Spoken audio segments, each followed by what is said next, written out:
According to a recent survey, 95% of the driving public's favorite thing about their cars is when they break down and leave them stranded, and then cost them an arm and a leg to fix. Those results were according to a study that doesn't exist because I just made it up and it's not true. Welcome to Automotive Answers. I'm Josh Brown. Today we're talking about one of my favorite topics, and that's maintenance. Specifically, maintenance versus repair. We all know what repair is. Repairing is fixing something that's broken that we didn't plan on breaking. Repairs are usually expensive and they're never convenient. Now, repairs can either be necessary or unnecessary. Hang on with me for just a minute and let me explain. A necessary repair is like a manufacturer's defect or something that is just an anomaly that there's no reason for why there's reasons for why it happened. A necessary repair is a repair that couldn't really have been prevented. Either as a manufacturer's defect or something just weird happened that you couldn't have planned for. An unnecessary repair, on the other hand, is something that's needed that could have been prevented by maintenance. Maintenance is our main topic today. So what is maintenance? How do we decide what needs to be done and how often? So first of all, let's talk about parts that are designed to fail versus parts that are not designed to fail. Let me give you a few examples that may be familiar with you. Toilet paper. Toilet paper gets used up and it's designed to be thrown away. You don't plan on using it for a long period of time or reusing it. At least I hope you don't. This is disgusting even talking about. But toilet paper gets used and thrown away. A toilet gets used and does not get thrown away. A toilet is not designed to fail, but toilet paper is. All right, let's try another one. Your HVAC unit in your home. Your HVAC unit in your home should last a long time, but your HVAC unit filter only lasts 1 to 3 months, depending on who you ask. Your HVAC filter is designed to fail. It gets plugged up. It holds all those contaminants and all the dirt particles and the dust and everything that would otherwise plug up your HVAC unit and cause it to fail. Therefore, the HVAC filter is a sacrificial part that protects the unit. Pretty much anything with moving parts will have sacrificial parts, or consumables as we call them. So the point of a consumable is to replace the sacrificial part before they're useless. That's a key. Before they're useless, in order to prevent an expensive repair or replacement. Your vehicle has a lot of different components on them, and we expect them to last a long time. In order to do this, we've got consumables or sacrificial parts. Let's connect this back to your car now. Your windshield is not designed to be replaced at regular intervals. Your windshield wipers, however, are. They wear out and they'll need to be replaced. Your tires, you don't like to think of tires as a consumable because they're expensive. But guess what? They're only going to last so long and then they'll need to be replaced. Your brake pads will only last so long and then they will need to be replaced. All of these consumables are sacrificial parts. Since they're designed to fail, they should be inspected at regular intervals so that you know what's coming. You should never be surprised by needing new tires. That's a big expense, and you should never be surprised by that big expense. You should never be surprised by needing a brake job. They should be inspected regularly so that you know they're gonna fail. Spark plugs, oil changes, transmission services, coolant services, all of these are sacrificial planned maintenance items. So what's the sacrificial part? It's the part that we're going to change out before the bigger thing breaks. So you change spark plugs before your vehicle starts stumbling and causing bigger problems. You know you can actually cause your catalytic converter to go bad by your engine misfiring for not even that long of a period of time. The raw gas gets in there and it can plug up your catalytic converter pretty quickly. Catalytic converter is an expensive unit that is not designed to be replaced at regular intervals. So you replace your spark plugs to avoid a catalytic converter failure and other things as well. What happens if you don't replace your brake pads before they fail? Well, that backing plate will start cutting into the rotor, and before you know it, you're going to have to replace your rotors as well. So a sacrificial part if not taken care of when it needs to be taken care of, will cause more costly repairs to be necessary. But like I said at the beginning, some repairs are not necessary. My goal is to get you to believe in maintenance so that you don't have to make those unnecessary repairs. All right, so let's talk about the question, how do we know what we need to do for maintenance and how often it needs to be done? Well, it's pretty simple. First of all, what items are they that need to be maintained? What are those consumables? So let's talk about tires, first of all. When do you replace tires?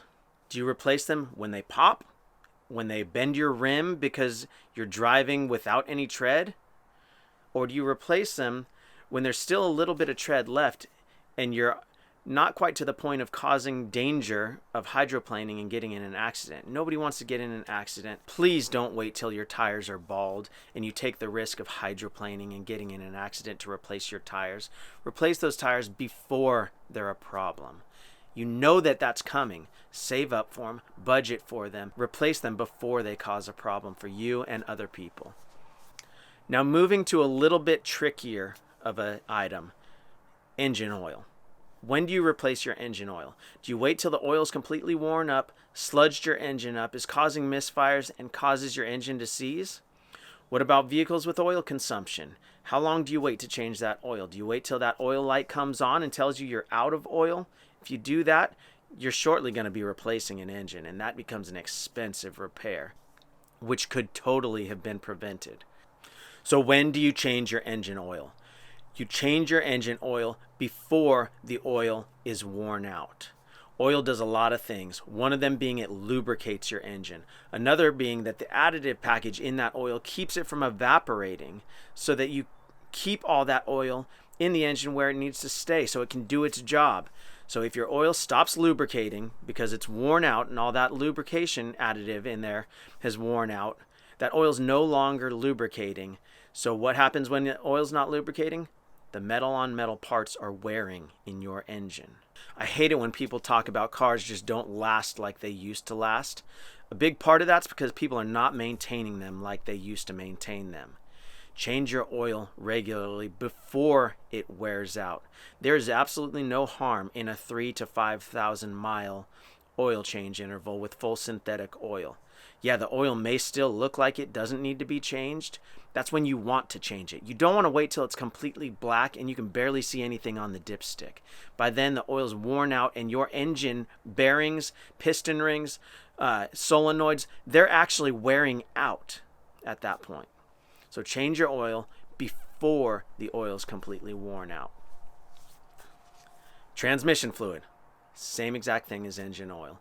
In fact, you may not know this, but there are several fluids in your vehicle, most of them actually, that are the same base oil as motor oil. Engine oil, transmission fluid, power steering fluid, differential and gear oils, manual transmission fluids. These are all petroleum-based products. Gasoline as well is a petroleum-based product. So any petroleum-based product has an additive package in it to help it do all the jobs that it needs to do. You want to change these fluids before they wear out. What's the best way to know that? Inspections. Go in every 3 to 6 months and have these fluids all inspected. Have your oil changed every 3 to 6 months or every 3 to 5,000 miles. And at that same time, have all your other fluids inspected. See if they smell burnt, see if they look dark, see if there's any metal shavings or anything that shouldn't be in there, and change them at the first sign of failure. Don't wait until they're black and nasty and smell burnt, because at that time, components are burning up. You're just asking for failures to happen in a differential or in a transmission or in your power steering pump, and it doesn't have to happen. Let's move on to brake fluid. Why do we change brake fluid, and how often should it be changed? Well, most manufacturers now are saying 2 to 3 years on brake fluid. Why did we never need to change brake fluid before? Well, let me give you one simple reason why that is. You never had anti-lock brakes before. Now, I know anti-lock brakes have been around for a long time now, but as time goes on, they get more complex. The solenoids and valves are more finely tuned, and react faster, which make them safer for us. But at the same time, they require much more precise movement of the fluid. Brake fluid absorbs moisture, and as it does, it gums up. Okay? As it gums up, it also loses its ability to handle heat. There's a lot that I could go into here, and I'm not going to get that technical on you. But most manufacturers recommend 2 to 3 years for changing your brake fluid, or 20 to 30,000 miles. That's about all that fluid can handle. There are test strips that you can use to test the amount of copper that's in that fluid. What that's really testing is how much of that metal that's in the system is actually wearing away. Okay, so if you're testing a high amount of copper, that means your brake lines and the metal that's in the solenoids, all the components in your system are actually being eaten away from the corrosion that's caused from the moisture that the system has absorbed into that fluid. So you got to get that out right away. But ideally, you want to change that fluid before the corrosion has begun, before you start to see the copper in that fluid. It's the same thing with coolant. Coolant corrodes. When do you change coolant? You change it before the parts have worn out. Don't wait until your water pump has worn out and is leaking to change that coolant. The reason most water pumps wear out is because the bushing is not being lubricated by the coolant anymore. Change that coolant before it wears out, like 30 to 45,000 miles. That way your water pump shouldn't wear out. All right, so that's enough about specifics. Let's talk about how often we need to do maintenance. Well, like I said, the best way to know that is by regular inspections.